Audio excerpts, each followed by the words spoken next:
네, 이 자리에 김관영 전북특별자치도지사 나와 계십니다. 사실은 다른 걸 여쭤보려고 모셨었는데요. 이 얘기부터 여쭤봐야 될 것 같습니다. 어서 오세요. 네, 안녕하세요. 반갑습니다. 네, 먼저 이 얘기 네. 좀 여쭤볼 수밖에 없는 상황입니다. 네. 법원에서 윤석열 대통령 구속 취소를 인용했다라는 네, 속보가 네. 들어와 있거든요. 네. 지사님은 어떻게 보십니까? 네, 제가 잠깐 봤습니다만은 절차적 유법성을 좀 위주로 해서 구속기간 만료된 후에 기소를 했다라는 이유로 아마 구속 취소 결정을 한 것 같아요. 근데 지금 전체적으로 탄핵 결정을 지금 다음 주로 많은 사람들이 예상하고 있기 때문에 탄핵 결정을 일주일여 앞두고 나온 오늘 결정이 굉장히 좀 오해를 불러일으킬 수도 있고 혼란을 좀 불러일으킬 소지는 충분히 있다. 그러나 이제 제가 말씀드리고 싶은 것은 탄핵 결정과 오늘 구속 취소 결정은 전혀 별개의 절차와 별개의 판단이다라는 점을 말씀드리고 싶고, 제가 8년 전 3월 9일입니다. 박근혜 대통령 탄핵 결정할 당시에 헌법재판소 현장에 있었는데요.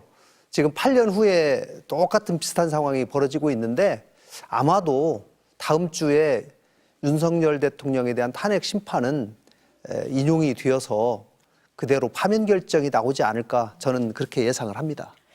법률가시잖아요. 생각해보니까 네네네. 변호사시잖아요. 네네. 지금 그러면은 검찰이 구속 기소를 한 날짜가 지금 잘못됐다는 건데 네. 대체로는 우리가 날로 계산을 한다고 알고 있었는데 윤석열 대통령 측에서는 시간으로 계산해야 된다고 했고 그걸 재판부가 받아들인 거거든요. 아니, 핵심은 이거예요. 형사소송법에는 서류가 법원으로 가 있는 동안은 제외하도록 되어 있는데 그 제외하도록 되어 있는 거는 두 가지만 형사소송법에 딱 명시가 되어 있어요. 구속 전 피의자 신문, 구속 적부심의 경우에 거기에서 서류가 법원에 들어갔다 나온 기간은 제한다. 이렇게 되어 있어요. 근데 윤석열 대통령은 중간에 체포적부심을 했어요. 체포적부심은 형사소송법에 기재가 안 돼 있어요. 그렇기 때문에 체포적부심을 위해서 법원에 서류가 들어갔다 나왔는데 이 기간도 제외를 해야 하냐, 아니면 이거는 제외를 하지 않아야 되냐라는 것이 핵심인데, 판사는 피고인에게 유리하게 봐야 된다. 형사소송법에 그 기간을 제외하도록 되어 있는 것은 두 가지 경우만 제외되어 있고 체포적부심은 제외되어 있지 않기 때문에 체포적부심을 위해서 들어갔다 나온 기간은 제외가 안 되고 그대로 진행되는 것으로 본 거예요. 그러다 보니까 구속기간이 만료된 후에 기소가 이루어졌다, 이렇게 본 거죠.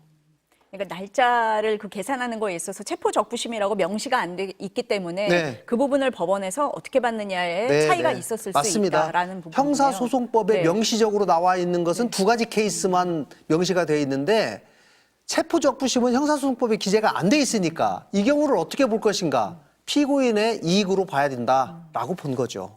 법원에서는 또 뭐 공수처의 수사권이라든지 이런 네. 부분도 좀 들여다본 것 같거든요. 네, 그것도 굉장히 이 명확성의 원칙에 아주 근거해서 굉장히 엄격하게 해석을 한 것 같아요. 네, 그래서 뭐 이런 판결이 나왔습니다만은 저는 뭐 법원의 판결에 대해서 옳다 그르다 이 판단보다는 지금 시기적으로 조금 좀 고려를 좀 하셨으면 더 좋았지 않을까라는 생각을 합니다. 개인적으로.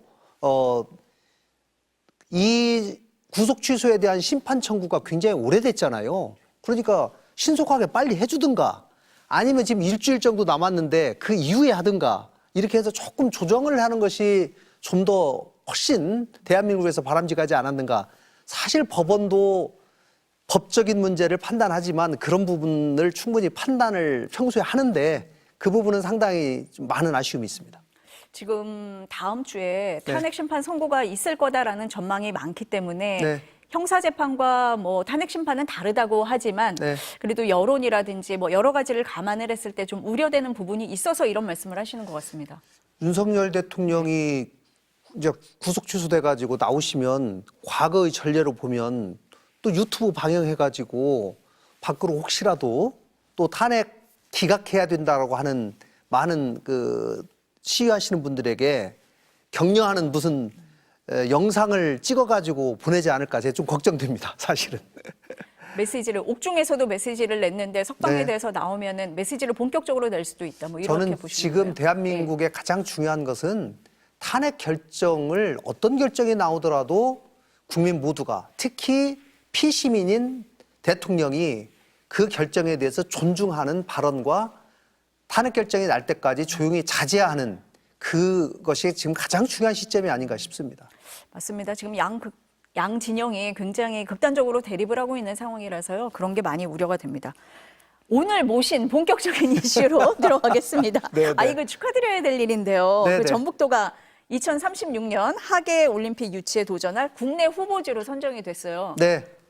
깜짝 놀란 분들이 뭐 많으신 오늘 것 같아요. 굉장히 네. 이제 축하하러 제가 인터뷰하러 네. 왔는데 또 중유 사건이 일어나서 많은 분들이 시청하게 돼서 다행입니다.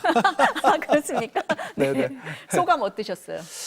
사실 저희도 정말 절박하게 준비를 하고 서울과 경쟁을 해야 되기 때문에 전북 하나의 힘만으로는 부족하다. 그래서 전북이 주도는 하지만 지방도시 간에 연대를 해서 지방 균형 발전을 꾀할 뿐만 아니라 있는 경기장들을 최대한 활용함으로써 가장 경제적인 올림픽을 계획하겠다라고 한 것이 그 대한체육회 대의원들에게 굉장히 설득력 있게 다가왔던 것 같아요. 그러나 저도 마지막 순간까지 49대 11이라고 하는 그 큰 격차는 정말 예상하기가 어려웠고, 제가 이거를 한 2달 정도 이제 대의원들을 설득하는 일을 계속 했었는데 약 한 2주 정도 남겨놓고는 아, 이길 수도 있겠다라는 생각이 좀 들었어요. 대의원들이 말씀을 드려보면 아, 당신 말에 굉장히 공감이 간다, 이런 말씀들을 해주셨기 때문에, 그렇지만 이렇게 큰 차이가 날 줄은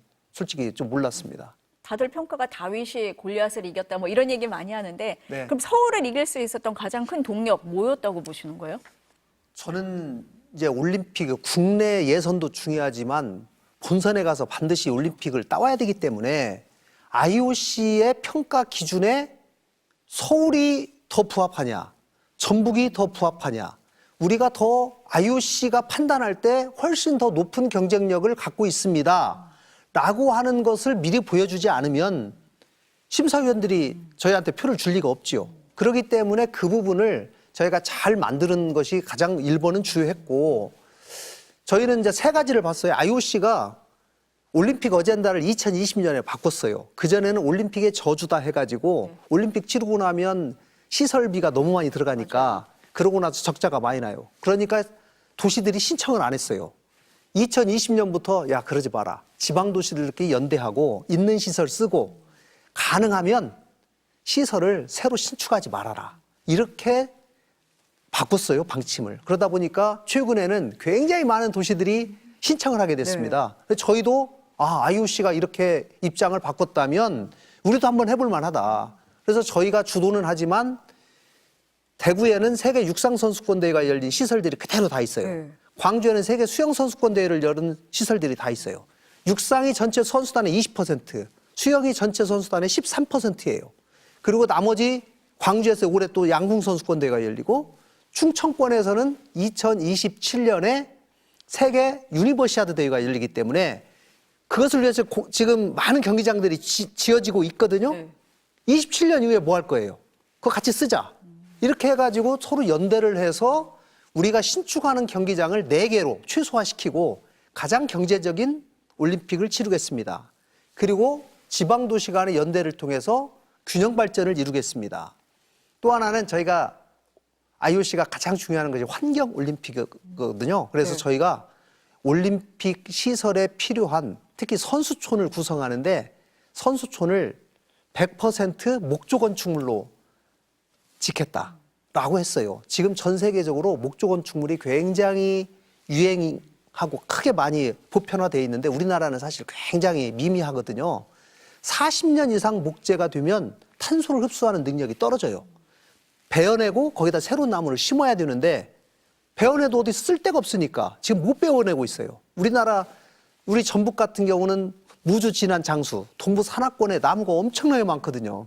그걸 베어내서 우리가 목조 건축물로 사용하면서 선순환 체계를 이루겠다. 그리고 목조 건축물은 지금은 조립식으로 다 짓기 때문에 진 다음에 해체하고 분리해서 이동이 가능해요. 이런 것들을 설명을 잘 한 거죠.